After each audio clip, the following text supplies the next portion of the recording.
Pole with another commercial company. Our lander named Athena completed her descent orbit insertion burn. That main engine firing started lowering Athena's altitude towards the lunar surface in preparation for landing. Their entire team, their families, friends, and stakeholders are all watching about 10 minutes down the road from Mission Control at the Lone Star Flight Museum, waiting for Athena's final engine burn to the surface. Now that DOI, or descent orbit insertion, is complete, Athena is operating autonomously, but flight controllers still have the option to make some adjustments. The lander is expected to coast from 100 kilometers above the surface down to about 10 kilometers, and then she's expected to fire her main engine for powered descent. That's one final engine burn all the way through to touchdown. And Leah, we have made some late changes to PDI's profile to accommodate for some uncertain variability with recent landing measurements. We now expect PDI pitchover to happen about 450 meters above the lunar surface versus the originally planned 400 meters. We're doing this to allow a little extra time for flight controllers to confirm and manually screen altitude measurements before ingesting those measurements into the navigation filter. We do have additional navigation aids on this flight that were not available to us back in our first mission for IM-1. Now let's take another look back inside of Nova Control. Our mission and activity directors are sitting at the top left of your screen, and they're supported by about a dozen additional flight controllers surrounding them in this circular Mission Control Operations Center. It will take the entire team, including a dozen backroom support staff, to land Athena today, Leah. If we receive confirmation that Athena has touched down, the lander will go through several measures to make sure its liquid methane and liquid oxygen engine is safe. And then flight controllers will prioritize vehicle health data before sending images, approximately 2 hours after landing. And right now, flight controllers are monitoring Athena's health and trajectory ahead of her autonomous landing sequence. That begins with powered descent initiation at approximately 11:16 a.m. Central Time for a landing at approximately 11:30 a.m. Central. From this angle, you can see a large monitor on the wall inside of Mission Control. What they're looking at is up on your screen right now. It's the room's situational awareness tool called the Viz, directly in front of the mission and activity directors. The Viz is an animation representing real-time telemetry data feeding into Nova Control. Nova Control receives the data and runs it through a video game software, then generates a visualization of that data. It's a useful tool for keeping track of what Athena is doing in space. The white line you see right now is pointing to the moon. There are also some other color lines you might see pop up, like a blue line, that's the past and intended trajectory. The yellow and the green lines are pointing toward the sun and the earth, respectively. And at different points during landing, you might see some different color cones appear. Those are antenna arrays used for line of sight communication back to Earth. We're going to show the Viz periodically throughout this show to check in on Athena, and we intend to leave the Viz up during landing to give you the most accurate information possible. And Leah, let's go ahead and use that tool now. We have a screen off to the side here, and it looks like Athena is about 72 kilometers above the lunar surface, continuing to decrease her altitude over the next hour until firing her engine one more time for landing. Again, that landing time is expected at 11:31 Central Standard Time, 12:31 Eastern. The countdown clock at the top of your screen is counting down to that time, and we expect to remove the countdown clock approximately 2 minutes before the landing opportunity. Now, getting to this moment has been quite the journey, especially over the past 7 days in space since liftoff from Launch Complex 39A at NASA's Kennedy Space Center. Athena lifted off at 7:16 p.m. Eastern Standard Time from atop a SpaceX Falcon 9 rocket on February 26th. Approximately 43 minutes later, Athena entered a translunar orbit, which is a direct shot at the moon.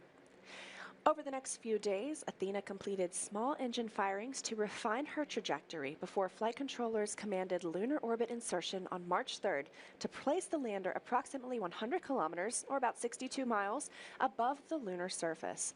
For 3 days in lunar orbit, she has prepared to make her journey down to the lunar surface. The journey to low lunar orbit took firing Athena's liquid methane and liquid oxygen engine 4 times, including one 7.5-minute burn to get into the moon's orbit. Over the last 24 hours, Athena has maintained her trajectory in low lunar orbit, waiting for suitable lighting conditions on the moon's surface to begin her autonomous descent to Mons Mouton, the designated landing site for the IM-2 mission near the south pole of the moon. And we did get to see some of that video, Leah. Rugged, but potentially the future of humanity down there on the South Pole. Yeah, I can't wait to see what we find once we get there. And of course, this mission is called IM-2 for a reason. Just over a year ago, on February 22nd, 2024, Intuitive Machines became the first American commercial company to land on the lunar surface, touching down at the South Pole of the Moon in Malapert A. The Nova C-class lunar lander was known as Odysseus. It broke a piece of landing gear as it touched down and tipped over, but still delivered and operated the payloads aboard for their intended duration. Now, due to lighting conditions at the South Pole, lunar landings in that area are limited for how long they can operate. The spacecraft gathered solar power for 7 days prior to shutting down and completing the mission. Our joint coverage today will follow Athena through her descent and landing on the lunar surface, carrying 10 payloads with her, including 3 from NASA. This mission is enabled under a task order with NASA's Commercial Lunar Payload Services Initiative. Here's more on how this project operates under Artemis. Our moon. It seems so close in the night sky, but getting there is really hard. But what if there was a way to change that? Only a few nations have successfully landed on the moon. As NASA sends astronauts back to the lunar surface, this time to stay, we will need to send science and technology instruments ahead of time to lay the foundation for human exploration. To make this happen, NASA is helping establish a commercial lunar economy. For the first time ever, there will be commercial delivery services to the moon. We are enabling American companies to send our payloads to the lunar surface for us. These delivery services will expand our capabilities for exploration, radically increasing the amount of science we can achieve. This high-risk, high-reward initiative will invest in and leverage the entrepreneurial spirit of American innovation to launch a commercial lunar marketplace, advancing technology and exploration for all of us. With this never-before-seen streamlined access to the moon, we will be able to make novel measurements and develop technologies that scientists have long wanted to do on the lunar surface. And as this new industry matures, this commercial delivery service for NASA and other customers could expand beyond the moon to other destinations in our solar system. And we can learn to live on another world because we are explorers. For more on how CLPS contributes and fits in with our plan to land humans on the moon and Mars, let's head over to NASA's Antonio Jaramillo just down the hall. Hey, thanks, Leah. Joining me is Joel Kearns, the Deputy Associate Administrator for Exploration with NASA Science Mission Director. Joel, we're getting ready for our second moon landing in less than a week. I mean, what an exciting time. Well, it certainly is. I mean, we've had the launch of IM-2 on last Wednesday, and then very early Sunday morning, we had the successful landing of Blue Ghost Mission 1 from Firefly. It's really, I'm over the moon at this point. You know, talking now about this specific mission for IM-2, can you tell us why some of the specific science and technology instruments were selected for this mission, and then also for the first mission for Intuitive Machines? So Intuitive Machines' first mission, NASA primarily selected scientific instruments. As a matter of fact, we left it up to Intuitive Machines to pick out which NASA scientific instruments that we had available for the moon they would fly on IM-1. But this mission is really different. It's not just Intuitive Machines' second flight of their Nova C model lunar lander, but this mission is almost focused exclusively on technology development payloads instead of scientific instruments. So the payloads that are on Intuitive Machines 2 will really test out and demonstrate new technologies that will be used in the future by scientists, by people that develop exploration systems, and by people that do operations in space. So it's got a really different character than IM-1. You know, that's really fascinating. I can't wait to discover what we learn once we're on the moon. Now, Joel, can you tell us why is it important that we have these different CLPS contracts with the different commercial providers? Well, you know, for a number of reasons. One is that we, of course, when we buy a service, we want to be able to have competition so that we can get the best service at the best price the fastest we can. But even more than that, by having a number of different companies develop these Eclipse service landers, we're able to see the different strengths and the different entrepreneurial ways that they develop new techniques just for their lander, and it gives overall a much better suite of products for the United States to have. Also, one of our goals on Eclipse, in addition to carrying science and technology on the moon, is to generate a group of companies in the U.S. that are very good at landing things on the moon, so the U.S. government can buy that service, or other foreign companies or governments could also buy that service from the U.S. You know, Joel, thank you so much for joining us here today. Now we'll send it back to our hostess, to Leah and Josh.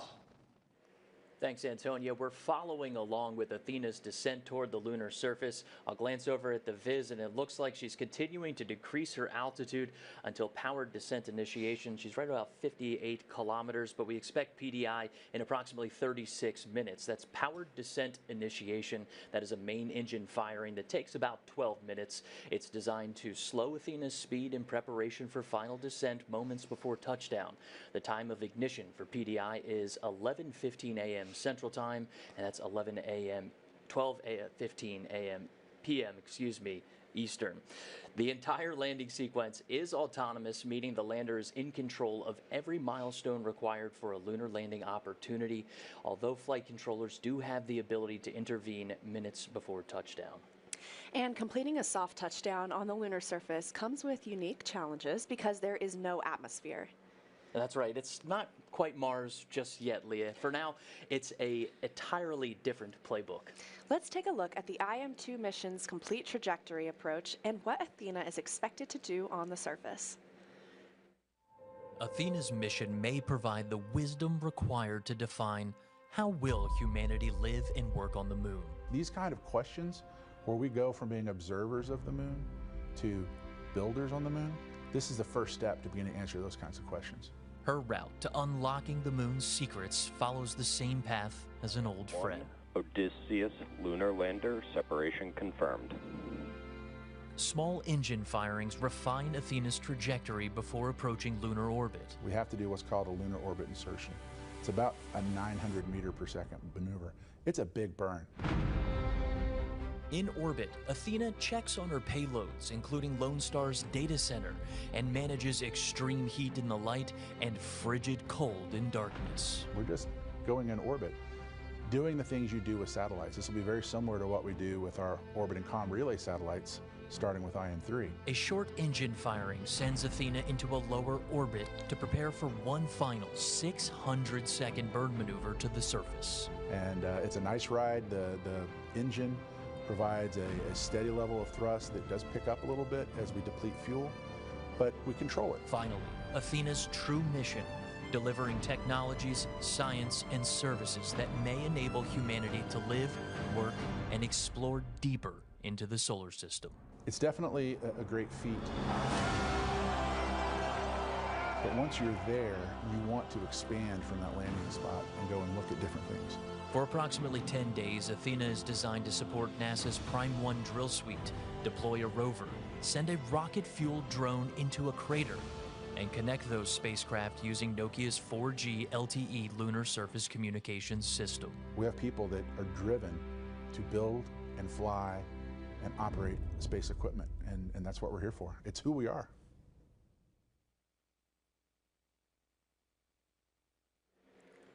Well put from Dr. Crane there, Leah. That is who we are, but let's take a closer look at what we've built. This mission's Nova C-class lunar lander is named Athena. She's carrying 11 payloads, including NASA and commercial instruments to the moon, and including her solar panels, she's just over 15 feet tall. With the landing gear, she's just shy of 15 feet wide, and that's about the length of a standard car parking spot. The lander weighs nearly 1,500 pounds, with the majority of that weight at the base during landing, and it's capable of delivering about 220 pounds of payload to the lunar surface. And we've got a replica of Athena right here. So Josh, can you walk us through a few of the commercial payloads that are on board for this mission? Sure. Pretty convenient placement, right? We consider all of these commercial payloads to be pioneers on these early missions. Underneath the garage here, we have Lunar Outpost Map Rover, right, which is also connected to Nokia's 4G LTE system. That's our lunar surface communications system. On the other side, we have another interesting bit. This one is Lone Star's data center, and the lander itself is protected by 2 innovative technologies from Columbia Sportswear, helping to protect this mission, making sure Athena makes it to her intended destination, Leah. Athena and her payloads are expected to land on the Mons Mouton region of the moon. This is farther south than any lunar landing attempt ever. And Leah, that is significant. Just like Earth, there are places on the moon that are like landing in an open field. The South Pole is a different story. This mission's landing site is more similar to landing on a small plateau in the Rocky Mountains, but that's where we think that there's going to be water in future exploration. Well, to learn a little bit more, let's head to Antonio Jaramillo to learn about this landing site. Hey, thanks, Leah. Joining me now is Ben Bussey, Intuitive Machines Chief Scientist.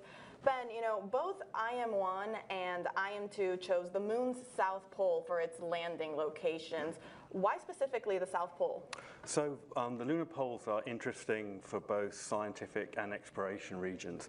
We know because of the moon's tilt that the craters near the pole are permanently shadowed. They never see the sun. So they're extremely cold, and we believe that water and other volatiles could build up inside those craters and in the polar region, and that represents a resource for future robotic and human exploration. And also the poles are sort of lunar incognita in that they've been relatively underexplored. If you think back to the Apollo era of exploration, that was all sort of equatorial, and so there's still a lot to learn about them. Absolutely, and so can you tell us then a little bit then what's different then from both the landing locations of IM-1 and IM-2, even though they're in a similar area? I would say there are more similarities than differences between the 2 landing sites. The poles are a challenging location in that when you look at the moon, you have sort of the dark regions that you see, which in Latin are the seas and the lakes. They're relatively flat terrain. But we want to explore the poles. The poles are what they call highland terrain, more rugged, low sun angle, which makes them challenging. And so IM-1 landed about 80 degrees south. It's also the location that the NASA with Artemis wants to send crew. So we're gradually working our way towards the poles. We're about twice as close to the pole with IM-2, about 85 degrees south, about 160 kilometers, 100 miles away from the South Pole. And now, you know, you briefly touched on it, but can you discuss some more of the challenges of landing in the South Pole? Yes, so I think when the team picks a landing site, there are really 3 parts to that. The first part, the most important part, is it has to be a safe landing site.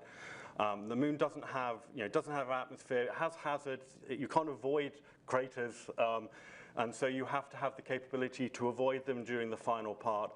You also have to avoid the boulders. So the first step is going to be a safe landing site. The second part is, are you going somewhere where the instruments and the payloads that you're flying, can they achieve the science or the technology goals that they want to do? And that's one of the reasons we've picked the site that we have. And the third, one of the reasons also the poles are challenging, is unlike the near side of the moon where you'd see the Earth all the time and the sun would come up for 14 days and set, the sun is always on the horizon, and you play a sort of a game of orbital mechanics in that you need the sun and the Earth both to be up at the same time, and that changes every month. So the team has to take that into account as well. A lot of things to take into account. You know, Ben, this is going to be Intuitive Machines' second lunar landing. How are you and the team feeling? Oh, I think the best way to phrase it is nervous, excited. I mean, obviously the landing is exciting and scary, but we're very excited about what we hope the payloads will achieve. One of the payloads, the Hopper, is like a mini lander that can fly several kilometers. And one of the reasons the Mons Mouton region, it is one of the Artemis regions, one of the potential regions for crew. We're landing close to a small, permanently shadowed 200-meter crater. We've put instruments on the Hopper from Puli Space in Hungary. It's a neutron spectrometer. It'll measure hydrogen. So it'll be the first ever time we've taken a direct hydrogen measurement inside a permanently shadowed crater. You know, very exciting times ahead. Ben, thank you so much for joining us. Now we'll send it back to Leah and Josh. Thank you, Tony and Ben. As a reminder, Intuitive Machines' Lunar Lander is taking NASA science and technology demonstrations to the moon under the Commercial Lunar Payload Services Initiative. We call it CLPS. Under CLPS, NASA asks commercial companies like Intuitive Machines to provide lunar delivery services that advance capabilities for science, exploration, or commercial development of the moon. This flight will deliver 3 NASA instruments for CLPS, including a drill suite called Prime 1 and a laser reflector array, or LRA. These NASA payloads will focus on demonstrating drilling capabilities, investigating resources below the lunar surface, and analyzing surface and subsurface volatiles. As we continue to descend toward the lunar surface, let's take a closer look at these NASA instruments. First is Prime 1, or the Polar Resources Ice Mining Experiment 1. Prime 1 is a collection of 2 instruments that complement each other's work: the Trident Drill, which stands for the Regolith and Ice Drill for exploring new terrain, and M-SOLO, which stands for Mass Spectrometer for observing lunar operations. The Trident Drill will extract lunar soil, also known as regolith, up to 1 meter or approximately 3 feet below the surface. M-SOLO, the mass spectrometer, is designed to analyze the composition of that sample for water and other components. In addition, M-SOLO will measure the composition of gases released near the drill activity. This technology instrument will help demonstrate drilling capabilities that will help scientists understand the on-site or in situ resources that already exist on the moon. NASA's next payload is the Laser Retroreflector Array, or LRA. It's a collection of 8 retroreflectors similar to the reflectors on your bike that enable precision laser ranging, which is a measurement of the distance between orbiting or landing spacecraft to that reflector that we have on Athena. LRA is mounted on Athena's top deck, so when a laser hits it, it reflects light back to the orbiting spacecraft. And LRA is a non-powered or passive instrument that's intended to function as a permanent location marker for decades on the moon. Another common theme you'll find among the NASA payloads on IM-2 is helping to demonstrate technologies and our understanding of that lunar landscape that could very well improve operations for landing on the moon in the future. The technology on IM-2 will provide valuable data to help us better understand the moon's surface and allow us to gather insights that will shape the future of lunar resource utilization. And Leah, using CLPS as a springboard, Intuitive Machines really based that innovation off of that. We designed and developed a complete lunar program to help support CLPS and carry out an essential directive underneath that initiative that calls for the commercial development of the moon.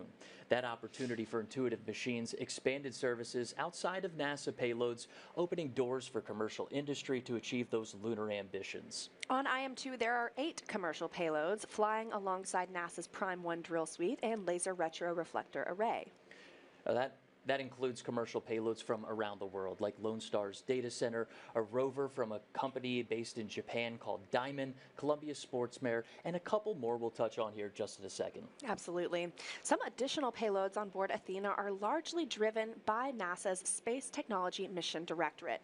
These are NASA-sponsored experiments, but developed by private companies. These are also called tipping point awards. These tipping point initiatives are valuable to the lunar economy as we move toward returning to the moon. And as part of NASA's Tipping Point initiative, Intuitive Machines developed its Micronova hopper. We call her Grace, and she's a rocket-fueled drone designed to hop across the lunar surface and into a crater, a place humans and rovers are unable to access. After Athena touches down, Grace is designed to fire her 3 hydrazine engines to lift off from the lander, making her initial landing not too far from Athena. And over the next several days, Grace is expected to make 4 hops, and the 4th hop, Leah, into a crater called Crater H. We intend to rename that crater perhaps with a little bit more personality. Can't wait to see what you come up with. NASA is interested in what Grace may uncover in the crater because there are regions inside craters that never see light from the sun, and that means they remain extremely cold and could have volatiles like water. And to detect things like water, Grace is equipped with 2 commercial payloads. One of them is a water snooper from Pulley Space, and another is a lunar radiometer from the German Aerospace Center. We expect Grace to take readings in the shadow crater for about 45 minutes before making one final hop out of that crater to transmit her data back to Athena. And Grace isn't alone on her mission. She's getting help from another NASA tipping point. To talk about these payloads and the Space Technology Mission Directorate's role in bringing these game-changing technologies to reality, let's send it to NASA's Antonia Jaramillo. Hey, thanks, Leah. Now joining me is Nikki Werkheiser, Director of Technology Maturations for NASA's Space Technology Mission Directorate. Nikki, can you tell us a little bit more about NASA's Tipping Point initiative and how it's being leveraged on this IM-2 mission? Of course. So the tipping points are really kind of the heartbeat of what we do in space tech. The whole idea is that technology really enables science and exploration, our commercial ecosystem. So we really want to have, just as much as we want to have exciting new technologies, we want to have new exciting ways to partner and be very agile and really leverage each other's strengths from the government and the commercial side. So the tipping points allow us to do that. So with the tipping points, industry, the companies that we're working with, put contributions in. They have internal research funds and development, and then the government puts money in. So we're true partners in creating these capabilities. Now, specifically on IM-2, why did NASA decide to invest on Intuitive Machines' Micronova Hopper, or GRACE, and then also the Nokia Lunar Surface Communication System? So I'm glad you asked. So we have something called the Lunar Surface Innovation Initiative, and it was started in about 2019, shortly after Artemis. The whole idea there was, in order to do anything on the moon, you're going to have a set of capabilities or technologies that everyone is going to need. Just your basic infrastructure, if you will. So things like power and surviving, the dust and the environment you're in. But two of the key areas that come up over and over again, of course, are autonomy and robotics and mobility, being able to get around. We all know that there are places on the moon that are more treacherous than others. It's a pretty rough environment. So we have permanently shadowed regions, which you've heard about earlier today that we want to get into. The hopper can do that, right, and get that data, show us what's in there. There's where we think we might have some water or ice. For the communications, that's a no-brainer, right? Every time I talk to, whether it's a second grade class or my grandmother, then they would, when do we have our cell phones? When am I going to have my phone on the moon? You have to be able to communicate. Whether you're in your rover and traversing, whether you're in your suit or in your habitat, you have to have a way to be able to communicate. So it's very important that we get this communications established. And aside from making sure we have communications on the moon, I guess how does NASA determine what other technologies are important to demonstrate on the lunar surface? Right, so this has been a lot of fun because what we really do is look at the larger, I'm going to say, ecosystem of both what NASA wants to do from an architecture perspective, but also from establishing a commercial ecosystem on the moon. So there are certain capabilities that you're going to need, those infrastructure items, if you will. So when you think about living and working somewhere like the moon, I don't know about y'all, but if I go to Walmart, if I go to Florida, I'll have to stop at Walmart and buy my flip-flops, right? You have to prepare for a lot of different things that could happen. So you need that basic infrastructure so you can be more independent from Earth and live and work. So things like power. I mentioned the dust. We learned in Apollo that the dust is very abrasive and very hard on your systems. So we have active, passive, and operational ways to control that. You notice I say dust mitigation, not solutions, because you have to mitigate it.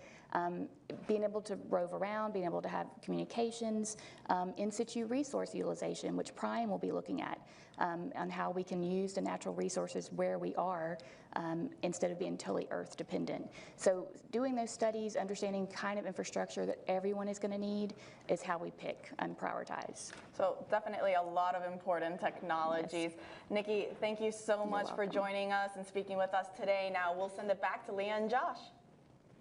Thanks, Tony and Nikki. Here's a deeper look into how the Nokia tipping point will work and the benefits for future missions.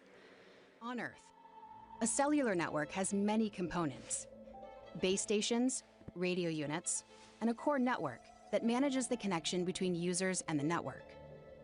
Nokia's technology miniaturizes and integrates all of these components into a single network in a box.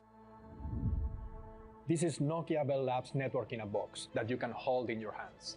It contains every single component that make up a 4G LTE network.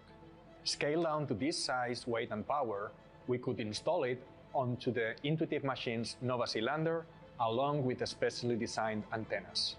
Every gram that we send to the moon matters. While compact, the system also has many redundancies and fail-safes, allowing it to recover and heal itself. We also overhaul the system software to minimize the impact of ionizing radiation that would normally cause sensitive electronics to malfunction. The network links directly to devices in both the Lunar Outpost Map Rover and Intuitive Machines' Micronova hopper. For the mission to succeed, this network must be fully autonomous. It must deploy and configure itself once on the lunar surface. As the lunar rover goes about conducting experiments, and the hopper goes deep within a crater, the network must also constantly make adjustments to ensure it maintains connectivity. This is an uncrewed mission. There will be no human technician to tweak or repair the network if something goes wrong. Achieving that level of autonomy was a monumental task to undertake. Working with NASA's Space Technology Mission Directorate, Nokia plans to test the first cellular network on the moon.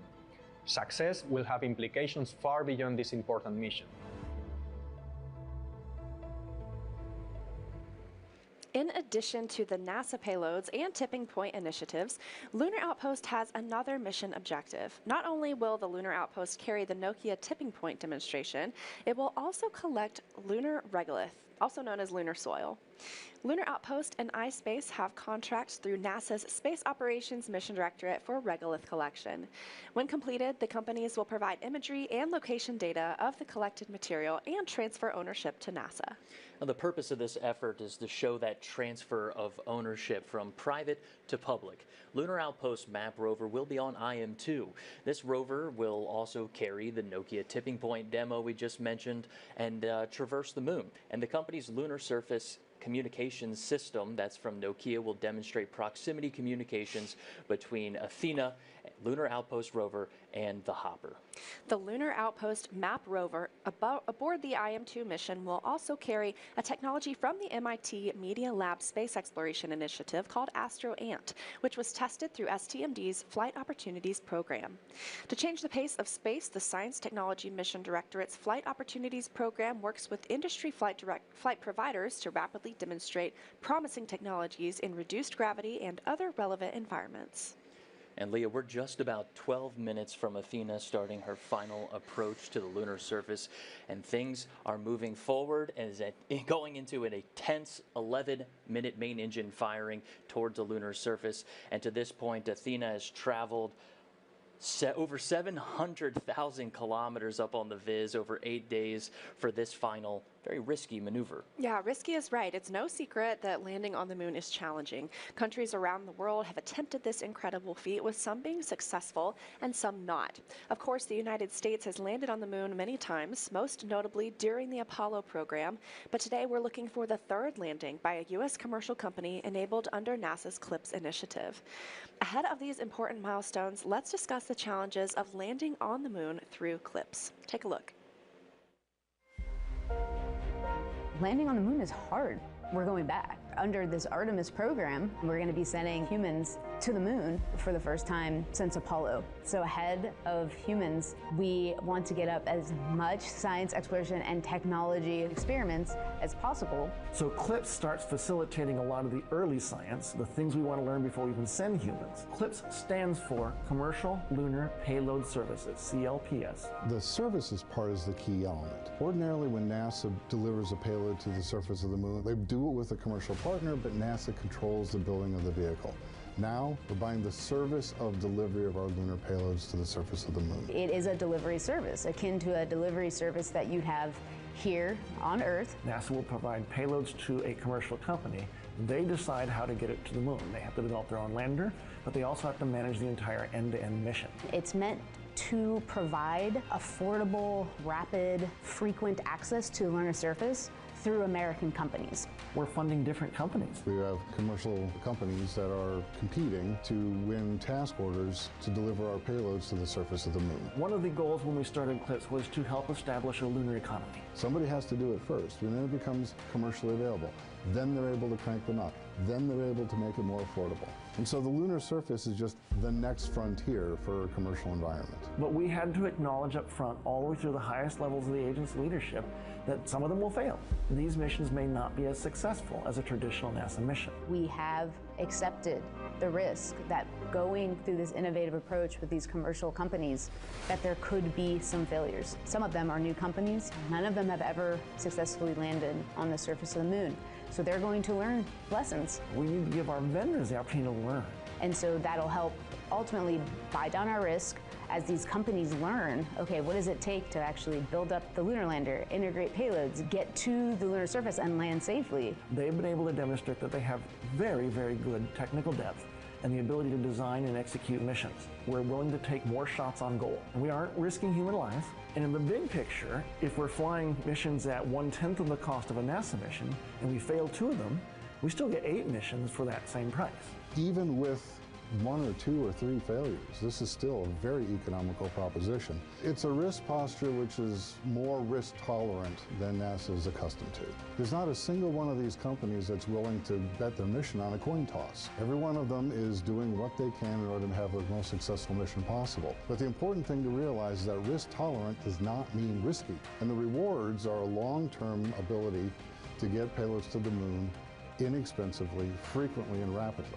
We want science, so we can then put more of our resources on even more science, exploration, and technology payloads and get more of a return on investment when we get to the moon. CLPS provides tremendous benefit across the scientific and economic communities. So there's a lot we'd like to learn about the moon to help human habitation and prepare us for missions to Mars and beyond. So the moon is the first step. We are coming up on just about 22 minutes from Athena's planned lunar landing attempt. Let's take a live look into Nova Control. Josh, can you tell us what's going on right now inside your Mission Control Center? Well, flight controllers are all monitoring Athena's flight data in near real time. That means Athena is sending data from nearly 250,000 miles away to ground stations contracted by Intuitive Machines across the globe and into Nova Control. The mission director and landing system experts are looking at a screen called the Deorbit Descent and Landing, or DDL screen. It's used primarily while Athena orbits the moon through to landing. That same data flow is being interpreted through a video game engine to create what we call the viz that you see on your screen right now.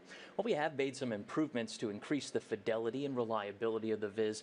We expect to keep it up for you during the landing, although the last few seconds may be an estimation of what's happening, as Athena may lose communications contact, particularly when she pitches over right before vertical descent. Right now, looking at the viz, it shows Athena approximately 15 kilometers above the lunar surface, so we're getting close. Now, when the lander makes it down to about 10 kilometers, we expect Athena to continuously fire her main engine, throttling down until softly landing on the lunar surface. And Leah, that final burn is called Powered Descent Initiation, or PDI. Athena must slow down by about 1,800 meters per second, which doesn't mean too much until we typed it into Google. That's about 4,000 miles per hour. That's because she's approaching her landing site coming down from orbit, so she has a lot of lateral speed. You can think of PDI like hitting the brakes on your car in order to make a safe turn. But in Athena's case, that turn is moving into a vertical upright position to start descending down to the lunar surface. PDI should be starting here just in about 6 minutes, I believe. Leah? The teams here in Nova Control have been working diligently over the past 7-8 days to take us this far. Now, again, only 15 kilometers above the lunar surface. We're following the countdown to Athena's landing attempt, but for now, we're heading back over to Tony Hadamia, who is standing by with NASA's acting administrator, Janet Petro. Tony? Thanks, Leah. It's always an honor to be joined by NASA leadership, and joining us now is Acting Administrator Janet Petro. Janet, we're getting, 20 minutes until landing. How are you feeling? I'm feeling super excited. I got a little nervous, fingers crossed, toes crossed, but looking forward to it. Absolutely. I have everything crossed too.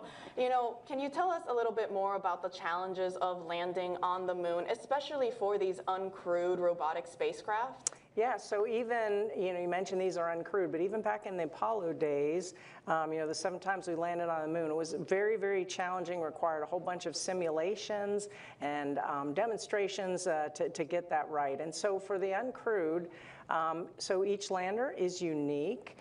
So each is developed differently.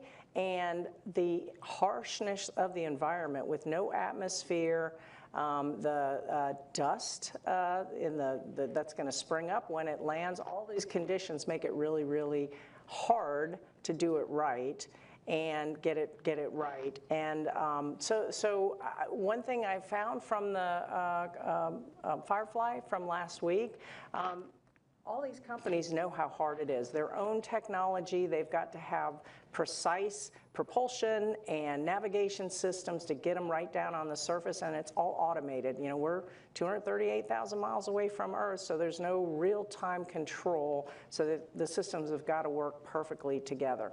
So these companies, that they support each other, and I was starting to say we were at Firefly, and several of the other companies sent them in coffee and donuts because they know how stressful it is for the team as they're coming in for a landing to make it, and hopefully it'll go right. But it is really, really hard to make sure that all the systems are working seamlessly and perfectly, and that as they get closer and closer to the lunar surface, that the rugged terrain that they're about to land on, it all works out.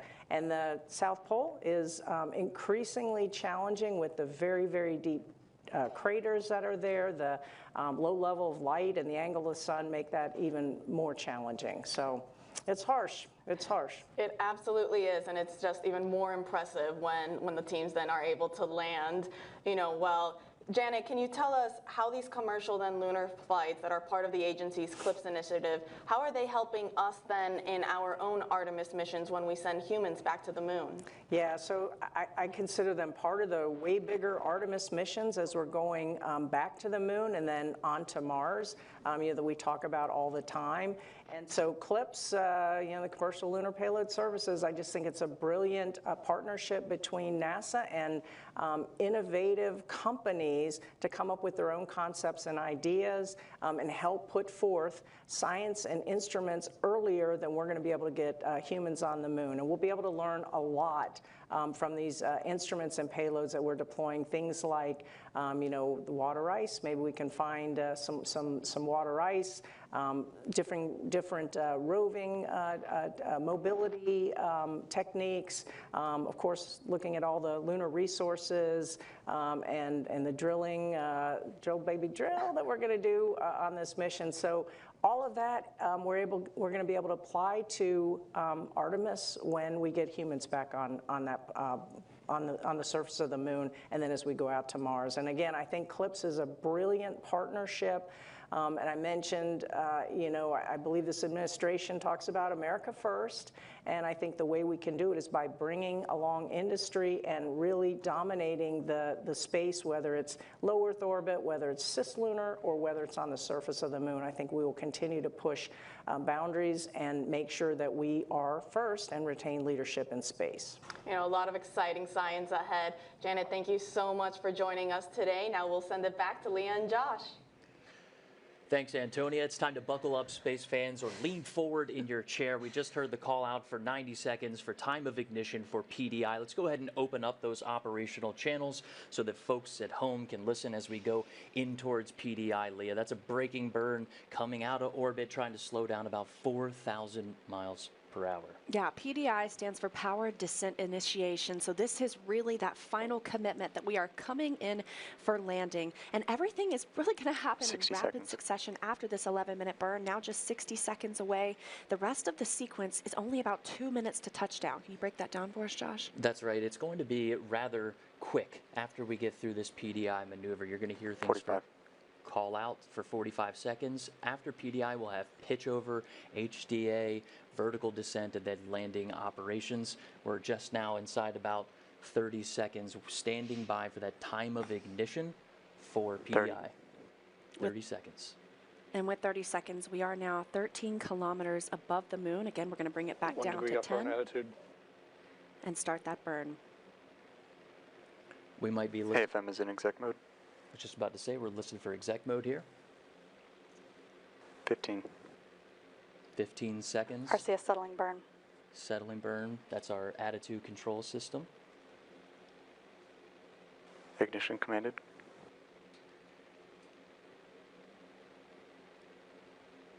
Ignition and main stage.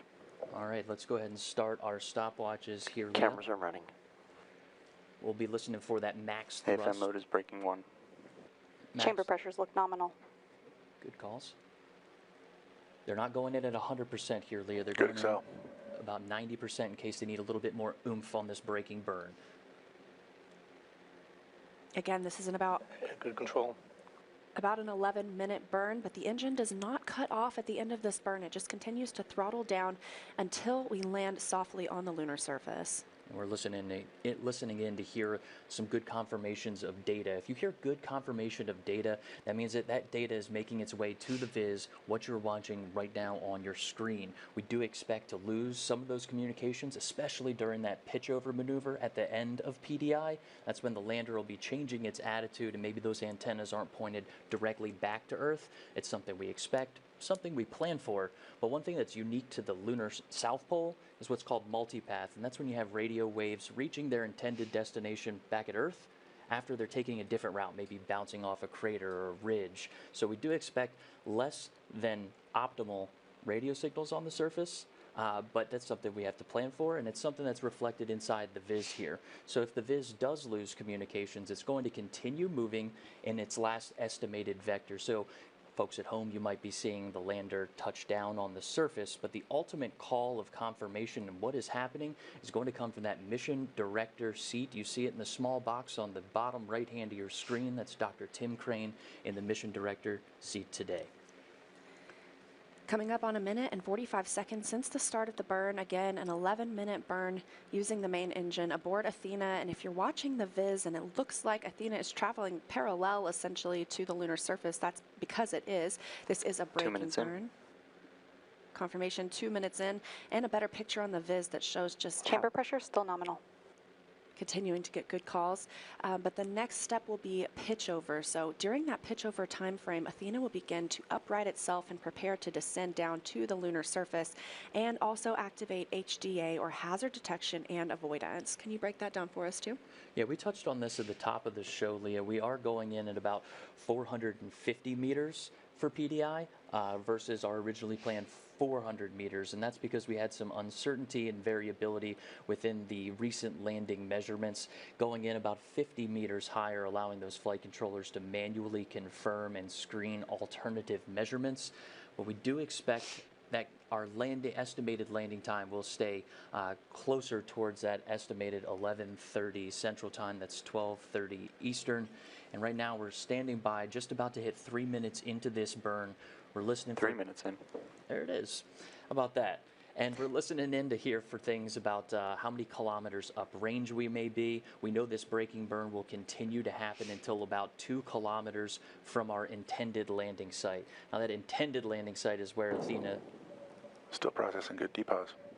Hey, that's a good call. All right, folks at home, that depause is that delta position, meaning the lander is taking pictures in flight, and she's comparing those two pictures together to determine how much have I moved and figure out how fast did I get there in order to affirm that Athena's going in the right direction, making the right moves going forward. Another good thing about depause, we're getting good comm. So on your screen at home and you're looking at the viz, you're looking at, what is this, about 16 meters. That may be off, about 16 meters. We'll stand by for a call out to confirm maybe altitude as well as distance to the landing site. But if they're getting good depause, they have good comm. Again, we do expect, plan, and train for a loss of comm right around the pitch over time frame, and maybe also as well as we descend towards the lunar surface, making sure that our radios and antennas are in the right config. 490 seconds left in the burn.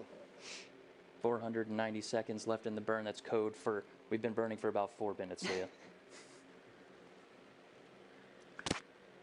We'll stand by to try to get some more data and call-outs here, maybe some kilometers up range, as well as the mixture ratio, trying to figure out the vehicle's performance, that mixture of liquid methane and liquid oxygen going into the engine. Let's take a second and listen in to flight controllers here. GNC 174 acknowledged. It's a different mode inside of the guidance, navigation, and control software called out from Michaela Landivar, if I'm not Chamber mistaken. pressures and temperatures still nominal. Nominal temperatures. This 450 seconds left in the braking. 450 seconds left in a braking. 5 minutes in. Code for 5 minutes in. Again, this is a braking burn, the powered descent initiation, really committing us to our final descent. Earlier this morning, we had the DOI, or the descent orbit insertion, which got us out of lunar orbit itself. And since then, Athena has been completely autonomous. So Josh, is there anything right now that flight controllers can still command on the spacecraft? That's a good point. I mean, there is an autonomous process that is bringing Athena from descent orbit insertion, triggering powered descent initiation, and then through to the lunar surface. Flight controllers do have a few options to manually intervene. We talked about allowing a little bit of extra time with that additional 50 meters for 400 PDI. seconds left in braking. 400 seconds left in braking. We're almost up on 6 minutes inside of this burn. But that extra 50 meters is allowing flight controllers to manually confirm and screen alternative measurements, as we did have a little bit of uncertainty and variability with recent landing measurements. By my count, we're just crossing about 6 minutes, Leah. That means we're GNC 175 acknowledged. Another guidance, navigation, and control mode call out there. We are over halfway into this 11-minute burn using the main engine on Athena. AFM is in braking 2. Braking 2, progressing through that PDI count, Leah. 350 seconds left in braking. 350 seconds left in braking, just crossing over the 6.5-minute mark since PDI, powered descent initiation. This is one continuous burn from PDI all the way down to the surface. VFM mode is depause only. All right, we're still processing delta position. Those are camera measurements the lander is looking at and making decisions.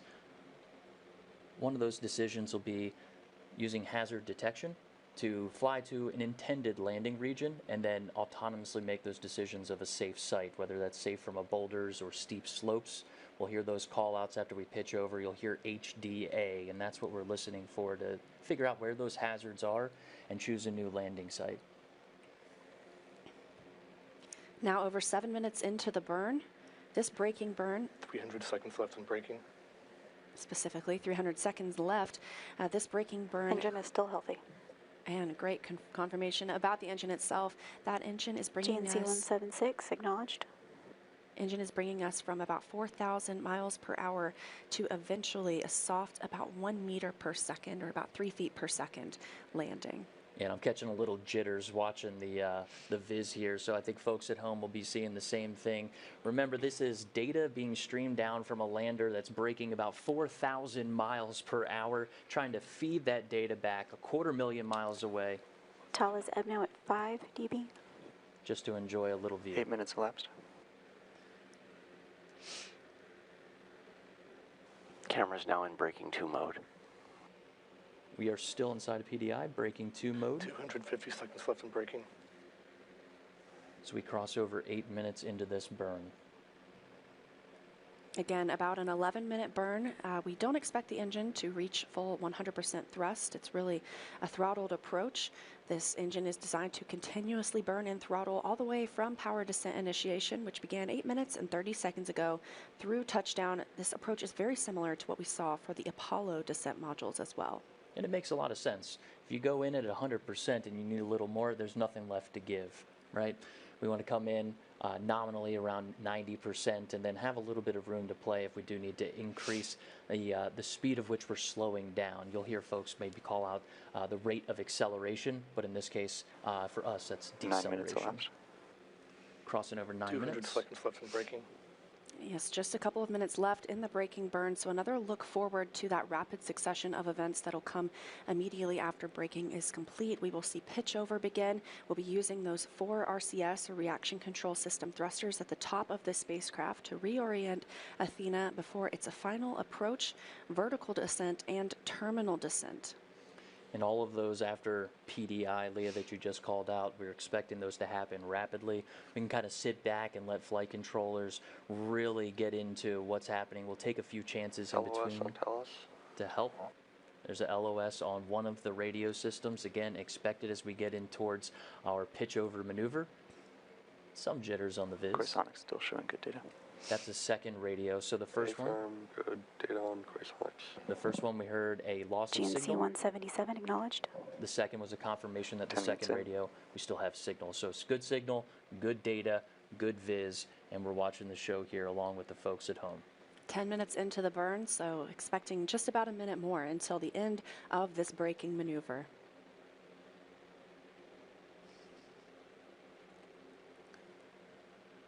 We expect and plan for pitch over just about 2 kilometers away from the intended landing site. That gives Athena a little bit of time to pitch over and start looking forward using her navigation sensors to detect different hazards, as well as her altitude, to lower down to the lunar surface at approximately 1 meters per second if all goes towards plan. There's LOS as we approach our pitch over.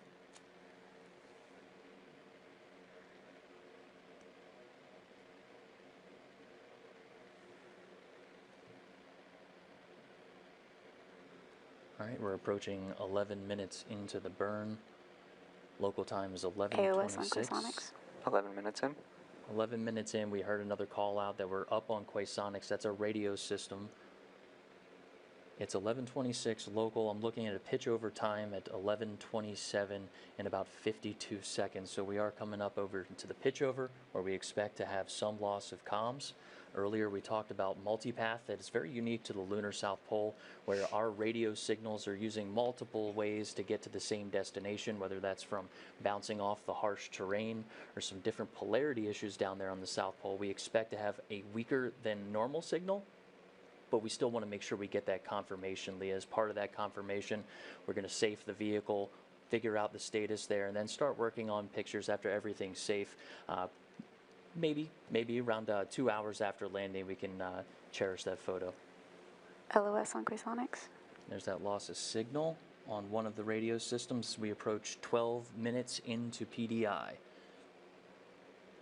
Again, the engine will continue to fire, albeit it will continue throttling down as we approach the lunar surface. And a reminder, the Viz is a simulation based on flight data, but if we do lose contact with the lander, which can be expected based on the conditions at the lunar South Pole, we will continue to see projected data on this visualization. And we're approaching G as in ground to 2 minutes. We expect to drop this clock here in 2 minutes and take all of our commands from inside of Nova Control. The bottom right hand of your screen, that's Dr. Tim Crane, our co-founder and Chief Growth Officer, also sitting in as Mission Director for landing this IM-2 mission. Standing by for the latest information. Let's wait one.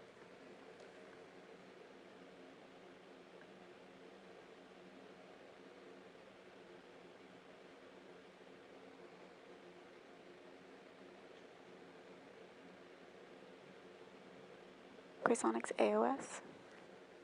HRN, HCA, HCA2. Thales AOS. 60 seconds left in braking. 60 seconds left in braking. And approach. Landing site selected. Engine and idle. 11 meters cross range, divert. Quasonics LOS. There's that loss of signal over pitch over. Stand by, see if we regain that signal. Remember, folks, the Viz that you're watching at home is an estimation of data. It's doing its best. That's a lot of data coming from really far away. All commands and all confirmations come from our mission director at the bottom right hand of your screen.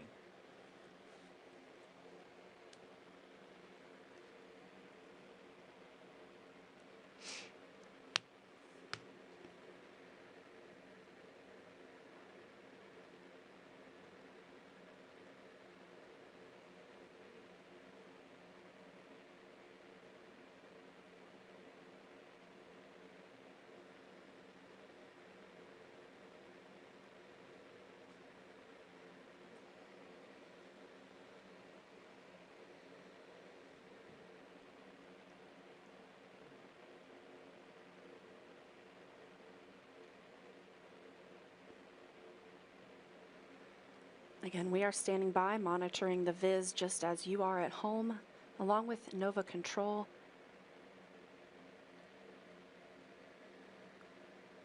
We are approaching approximately the time that we estimated Athena would touch down on the surface. We did hear a call out for a Quasonics LOS. That is our radio system, something we expect to happen at pitch over. That's prior to a vertical descent and terminal descent. That latest How data are we doing on signal? is what you're seeing on the Viz. Why don't we go? We currently are getting our uplink through Hemi 2, and we have a healthy AGC value, so our uplink is coming in strong for Talas. And then for our downlink, we have a strong EBNO at 17 on Green Hilly, and we are currently not seeing our Quasonics. So we are in Quasonics LOS. All right, that's a Yeah, Quasonics. see our signal strong on the spectrum for Talos. I'm not seeing our Quasonics on our spectrum as of yet. FM, what mode are we in? We approach 17 is the last we've seen. All right, so that's up on one radio, and they do have a loss of signal in the second. Fido, I'm looking at the SenseXL. Do you see the SenseXL reading? Let me look. That's the mission director detecting CF I the am lander. seeing SenseXL 1G. So that was the mission director, Tim Crane, trying to figure out what is the vehicle sensing. It has two inertial measurement units on board. You can think of those as your inner ear. So when he's asking what is the sensed acceleration, that's what he's asking for, is what is that inertial measurement unit, that inner ear, detecting as far as acceleration.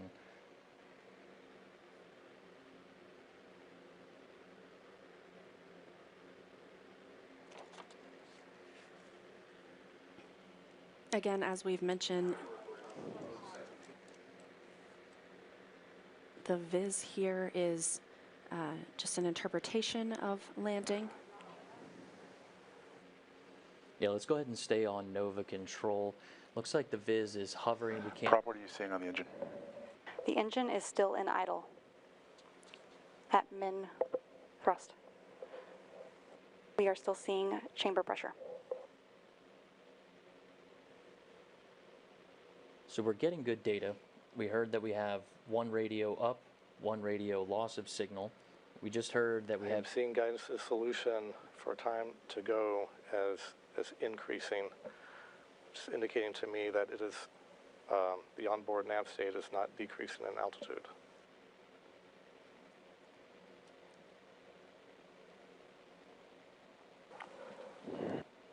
The good news, the HRN laser is now ready to fire. So we heard that we have one good radio sending down data, one that has loss of signal. We have prop. Standing by with a manual command for landed ops.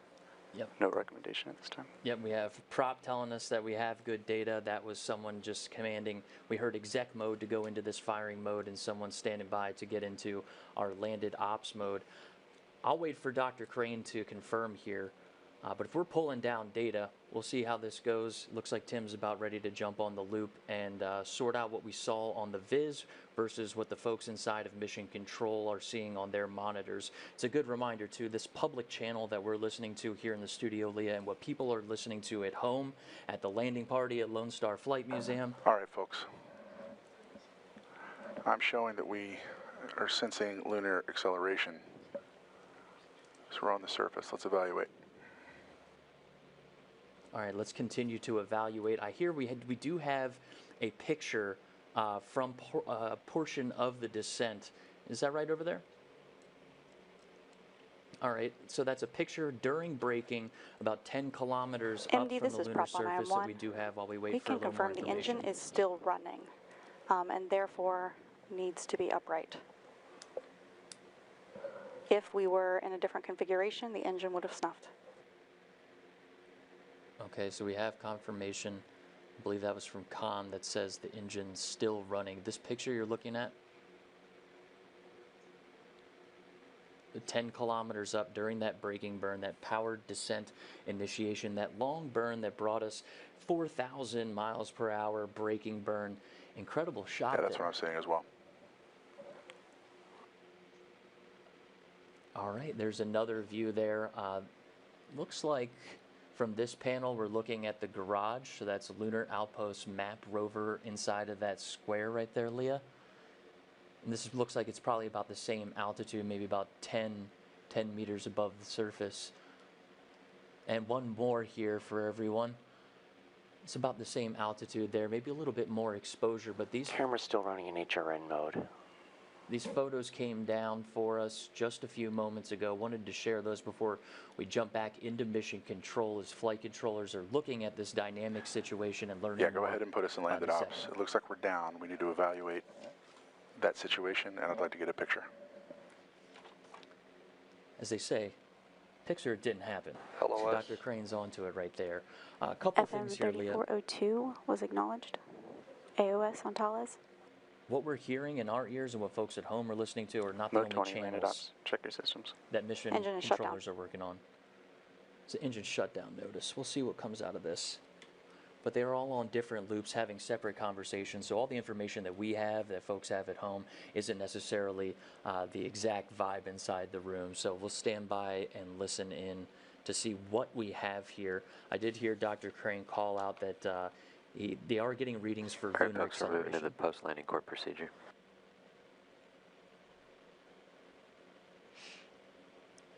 All right, Spark, I'm going to start shutting some stuff off as soon as we can. Copy. Can you meet me on my loop, please? Feed lines are inerting. All right, so if we have enough data to be inerting feed lines, that means the engine's no longer running, and it's a state to bleed off that extra pressure. This is part of that safing bit that we talked about earlier, Leah. Looks like our CEO, Steve Altimus, just stepped into the room. That's in the bottom right hand of the box here, talking to the mission director, Dr. Tim Crane. He just called out telling Spark to turn some things off. That's because we need to remain in a power positive state, Leah. Getting that top deck solar array into a spot where we are able to charge, but sometimes you have to turn a few things off to make sure that you're charging and not just burning through that power.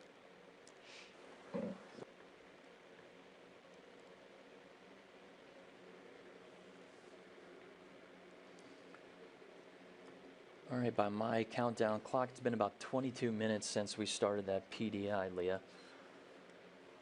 And again, we were anticipating landing at about 11:31 a.m. Central Time, 12:31 p.m. Eastern Time.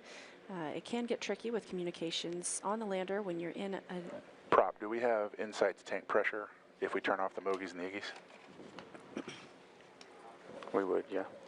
All right, that's code for the... If you turn off Mogies, then we cannot inert or vent the tanks. Yeah. We can bring them back up though, right? Yes. How are my pressures? They're low at this time. Okay, turn off the Mogies and the Iggies. Going. Could we turn everything off except the vent valves? Yes. That would be everything except MV103 and MV303. All right, all this activity is regarding the lander's propulsion system. They're going through deciding on how to vent it. We heard two things there, Leah. We heard Mogies and Iggies. That's our motor engine gimbal system, right? And our Iggies are igniter. So they're working through the process of safing this engine. At the top of the show, we talked about the priorities after touchdown, and being safe was first, followed by pulling down some health status information, and then images. And then just about 3 minutes ago, we heard Dr. Crane go ahead and say, FM 3403 acknowledged. we'll prioritize images. It's just about 9 minutes after the expected landing. So let's hang tight and continue to watch this problem and challenges unfold inside of mission control. Each one going through, finding this challenge, each one getting solved here. It sounds like they're still working through venting the engine system.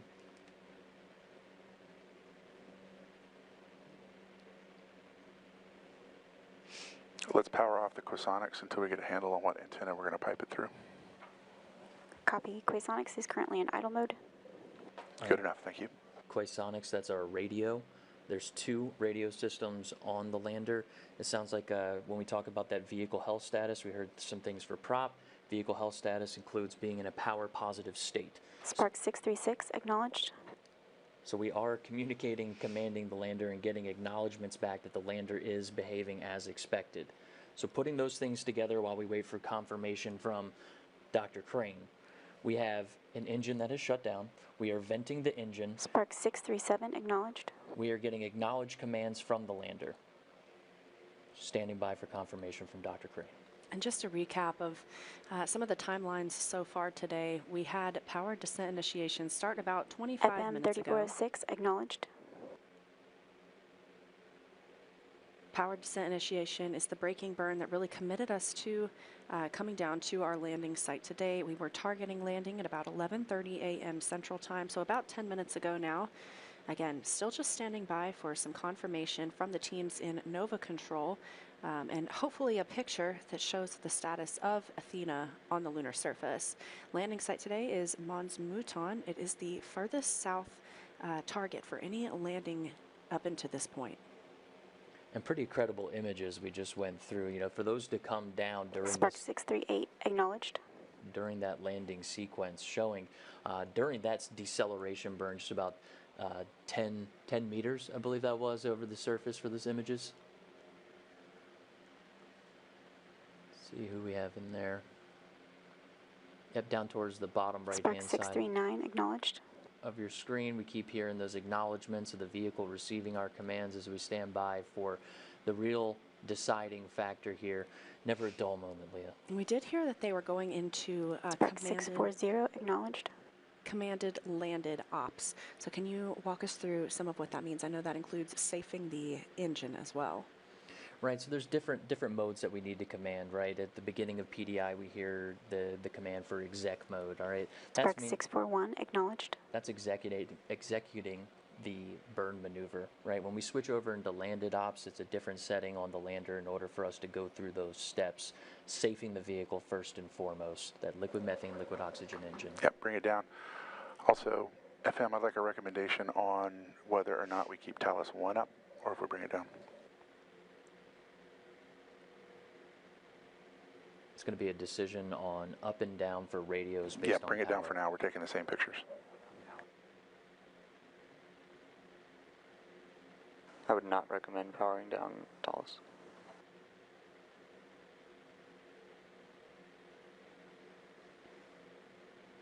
He did say pictures. He did say pictures, yes. So hoping to see the status of Athena on the lunar surface soon. We were initially expecting pictures would take a couple of hours to come down as the flight teams prioritized downloading data and safing the vehicle, but this will help us better understand the configuration of the lander. Spark 642 acknowledged. Every time we hear Michaela come on the tunes Order, there. can you zoom in on this view?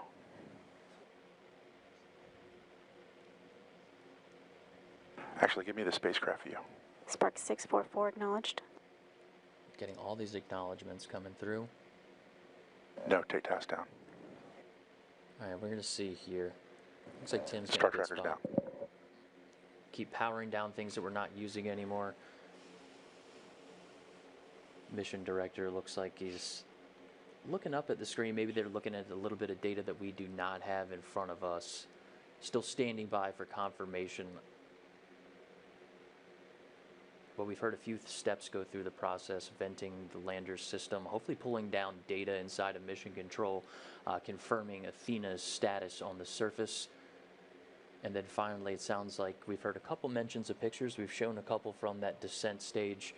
And we're just going to keep standing by, looking into Nova Control here in Houston, Texas, just down the street from Johnson Space Center, to find out the situation inside of the IM-2 mission with Athena's touchdown. Again, that was about, nominally, the touchdown time is about 14 Spark and 645 a half minutes ago. acknowledged.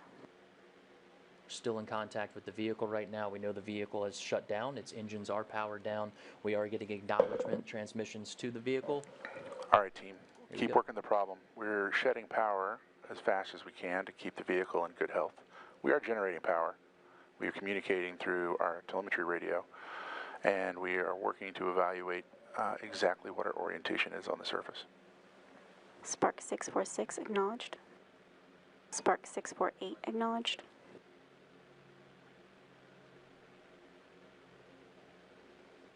So good confirmations there, right? We know we're getting acknowledgement. We're sending things to the vehicle. We're safing the vehicle. Now it's time to start working the challenge of how is the vehicle, which way is it pointed. Earlier in the show, we talked about the different antennas on the vehicle and trying to work those, but we are charging, which is a very key element to this mission. Looks like the room's filling up with our subject matter experts. Just continue working on this challenge to see where we stand. Spark 649 acknowledged. If you see DS is back in low rate. You see folks walking on the bottom right hand of your screen underneath the camera. That's because the room's situational awareness is about a 65-inch TV sitting underneath of there. So what they're pointing at could be data, could be confirmation. A little hard to see from this view, but as you see people exiting the bottom of your screen on the bottom right, there's a television monitor there that's helping them make some decisions.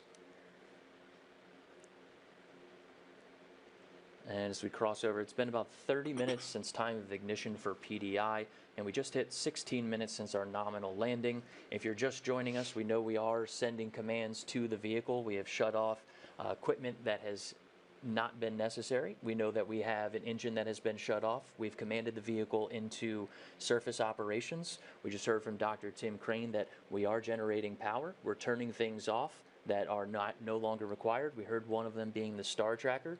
It's one of the tools that we use to figure out Athena's position in space during flight. We're in landed ops.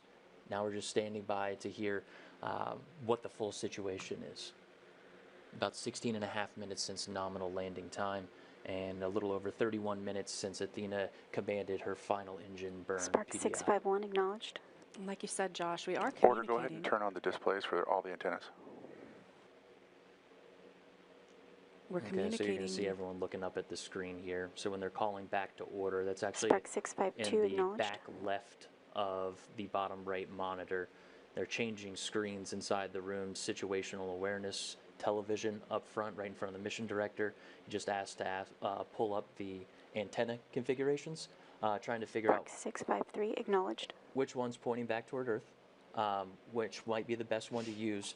Towards the top of the show and during PDI, when things got a little spicy, we talked about multipath, Leah, and that's something that we expect to happen on the South Pole. It's something we learned from during IM-1, quite frankly, with Odie. Being on the surface and radio waves taking multiple paths to get to the same destination.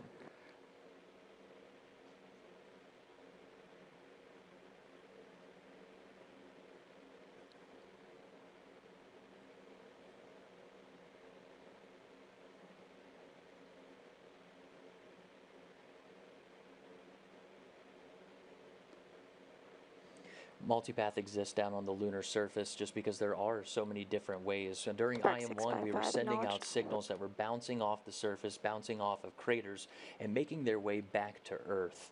We took I think it was a Saturday and a Sunday to learn a little bit more about the multipath situation. You mentioned, Leah, Odysseus ended up breaking a leg and then laying down gently on the surface, but that communications does create a problem between multipath and learning about those things. Inside of Intuitive Machines' Lunar Data Network, it's comprised of ground stations all over the globe. The largest one of them being... Good work so far. What else we got? The largest one's down in Australia. That is the Parkes Observatory. They call her Miri Yang down there, but that really is what helped us pick up those weak radio signals for IM-1. That's not the dish we're on right now, but it seems like we do have a great connection from the vehicle. I believe that dish we're using right now is GHY6 in Goon Hilly, but I don't have that confirmation right in front of me. AD, this is Prop. Can you confirm what is getting powered down? Everything we can right now, Prop. Copy. They're powering down these systems aboard the lander because it does take quite a bit of energy to land, but we did hear good confirmation that we are also generating power. Yeah, all these commands that are going to Spark is code for avionics, right? It's where our power is being allocated on the lander. And we've heard a lot of confirmations of things being turned off. We heard Dr. Crane say we are generating solar power. At last check, we heard mission director call out to look at the antenna configuration on the room's situational awareness model screen, and we're still standing by to see where this is going to go.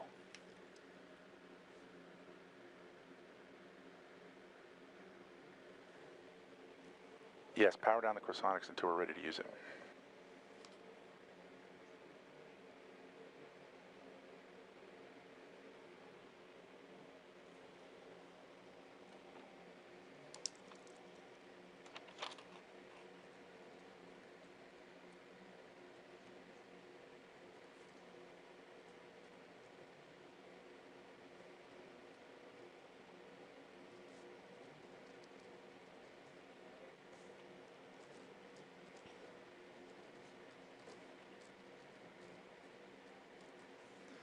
It's about 20 minutes now since our intended landing time today. Again, we were expecting that around 11:30 a.m. Central.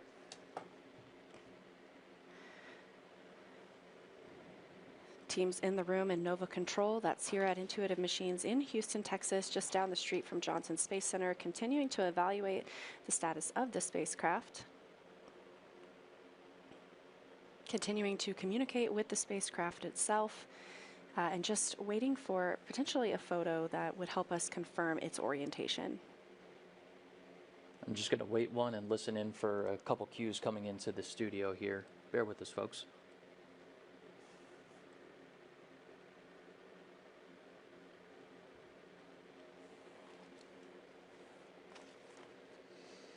Thanks again, folks, for joining us for the IM-2 mission's landing coverage. I want to go over a few things we do have coming into the studio, into our ear, that we can confirm while the folks are working inside of Mission Control on their own challenges, but a couple things that we do have that we can confirm.